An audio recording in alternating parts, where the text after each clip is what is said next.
अगर मैं तुमसे पूछूं कि लास्ट 7 डेज में तुमने अपना सबसे ज़्यादा समय किस चीज़ पर स्पेंड किया, एक्चुअली पढ़ाई करने पर या पढ़ाई की वीडियोस देखने पर? और ऑनेस्टली बहुत से स्टूडेंट्स का आंसर सेकंड वाला होगा, क्योंकि स्टूडेंट्स आजकल स्टडी कम कर रहे हैं और स्टडी कंटेंट ज़्यादा कंज्यूम कर रहे हैं। और स्टडी कंटेंट से मेरा मतलब है toppers routine, motivational reels, how to study 12 hours a day, 14 hours a day, 16 hours a day, best strategy videos and best time tables. और शुरू शुरू में ये सब जेन्युइनली हेल्पफुल लगता है, मोटिवेशन मिलता है, एनर्जी फील होती है, लगता है अब सीरियसली स्टार्ट करेंगे। बट धीरे धीरे एक प्रॉब्लम स्टार्ट होती है, तुम पढ़ाई करने की जगह पढ़ाई के अराउंड कंटेंट कंज्यूम करने लगते हो। और फिर एक पॉइंट के बाद तुम्हें लगता है कि तुम प्रोडक्टिव हो, बट ना तुम्हारा सिलेबस कंप्लीट हो रहा, ना तुम्हारा रिवीजन कंप्लीट हो रहा है, और ना ही तुमसे क्वेश्चंस प्रैक्टिस हो रहे हैं। और तब स्टडी वीडियोस मोटिवेशन की जगह डिस्ट्रैक्शन बनने लग जाते हैं। सो हेलो एवरीवन, अगर तुम इस चैनल पे नए हो, जो कि मोस्टली तुम लोग हो, तो मेरा नाम है ऋतिक, मैं हूँ एक MBBS इंटर्न। और इस वीडियो में हम लोग बात करेंगे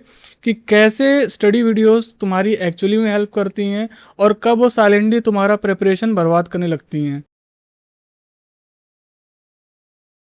सबसे पहले एक चीज़ समझो, ह्यूमन ब्रेन को इजी डोपामिन पसंद होता है और ये स्टडी वीडियोस एग्जैक्टली वही देती हैं। तुम एक मोटिवेशनल रील देखते हो with a good background music, perfect desk setup, highlights, time tables और प्रोडक्टिव वाइब, और तुम्हें इंस्टेंटली फील होता है कि कल से मैं भी सीरियसली स्टार्ट करूंगा।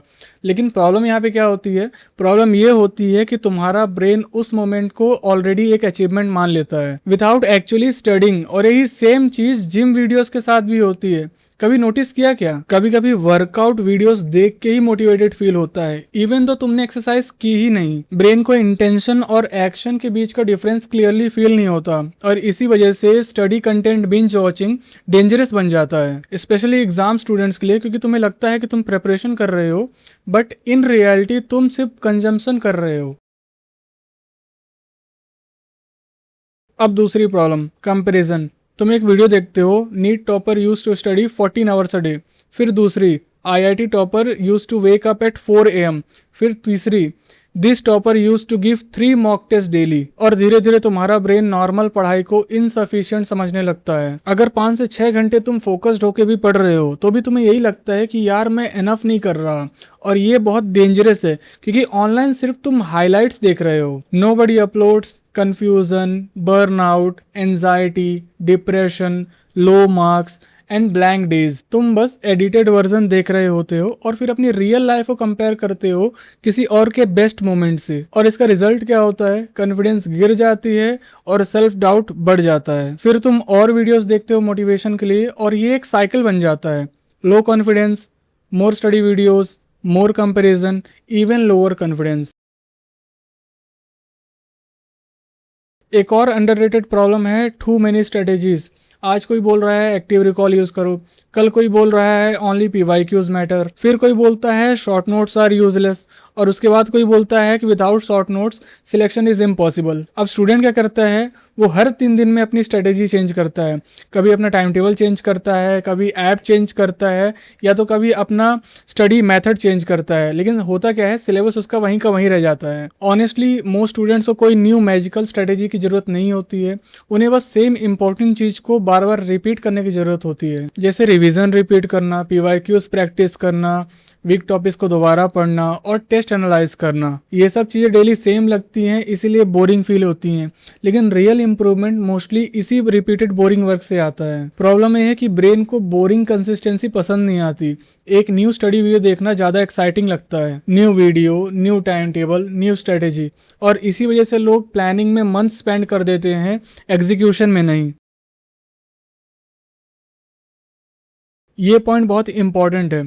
तुमने नोटिस किया होगा कि कभी कभी तुम कुछ घंटे स्टडी वीडियोस देखने के बाद मेंटली टायर्ड फील करते हो, और उस टाइम तुम्हें जेन्युइनली लगता है कि तुमने काफ़ी प्रोडक्टिव काम किया है, क्योंकि उस टाइम तुम्हारा ब्रेन कंटिन्यूसली इन्फॉर्मेशन कंज्यूम कर रहा होता है। तुम वीडियोस देख रहे होते हो, टिप्स सुन रहे होते हो, स्ट्रेटेजीज प्रोसेस कर रहे होते हो, इसलिए मेंटली बिजी फील होता है। लेकिन एक्चुअल पढ़ाई नहीं हो रही होती है, ना तुमने क्वेश्चन सॉल्व किए होते हैं, ना तुमने रिवीजन की होती है, ना ही कुछ लिख के तुमने प्रैक्टिस किया होता है। इसलिए एंड में तुम्हें सिर्फ मेंटल टायर्डनेस फील होता है, रियल प्रिपरेशन नहीं। और फिर तुम बोलते हो आज मैंने पूरा दिन कुछ प्रोडक्टिव किया। और अगर तुम ऑनेस्टली देखो तो एक्चुअल पढ़ाई कितनी हुई? 30 मिनट, 1 घंटा। यही तो ट्रैप है, फीलिंग प्रोडक्टिव और बीइंग प्रोडक्टिव। दोनों डिफरेंट चीज़ें हैं।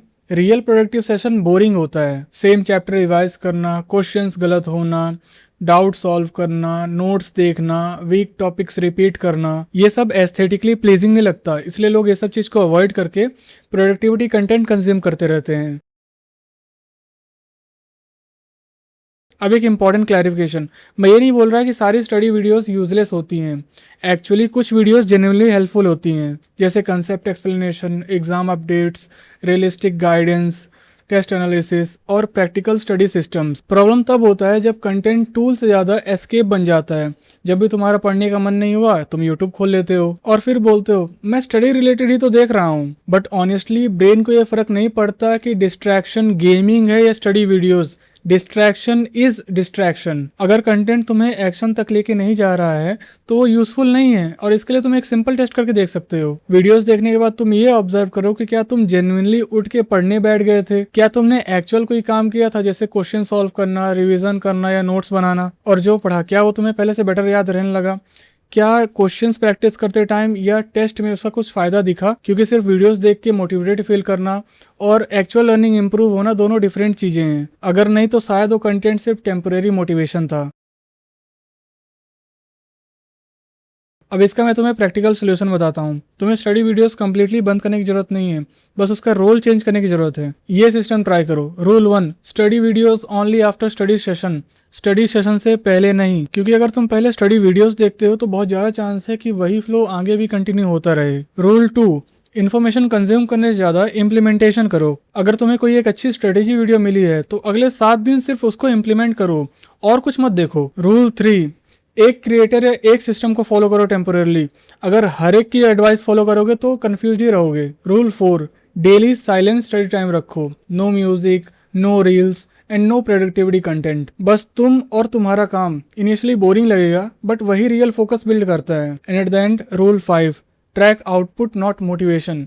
अब यहाँ पे तुम आवर्स काउंट मत करना, काउंट कितने क्वेश्चंस हुए, कितना रिवाइज हुआ और कितना रिटेन हुआ, क्योंकि एग्जाम मोटिवेशन से क्लियर नहीं होता है, रिपीटेड वर्क से होता है। एट द एंड एक सिंपल सी बात याद रखना, watching study content can inspire you but it can never replace studying. और ऑनेस्टली बहुत से स्टूडेंट्स लेजी नहीं होते, वो बस ओवर स्टिमुलेटेड होते हैं। हर जगह एडवाइस ही एडवाइस, कंपैरिजन ही कंपैरिजन, कंटेंट ही कंटेंट, कि एक्चुअल काम स्टार्ट हो ही नहीं पाता। तो अगर तुम जेन्युइनली इंप्रूव करना चाहते हो तो थोड़ा कम कंज्यूम करो और थोड़ा ज़्यादा एग्जीक्यूट करो, क्योंकि चाहे तुम किसी भी एग्जाम की तैयारी कर रहे हो, सिलेक्शन उन्हीं लोग का होता है जो परफेक्ट स्ट्रेटेजी ढूंढने की जगह रोज बैठते हैं और काम करते रहते हैं, और वही चीज़ एंड में रिजल्ट देती है। Alright, so that's it for this video. Make sure to subscribe and stick around for more. I will see you in the next one.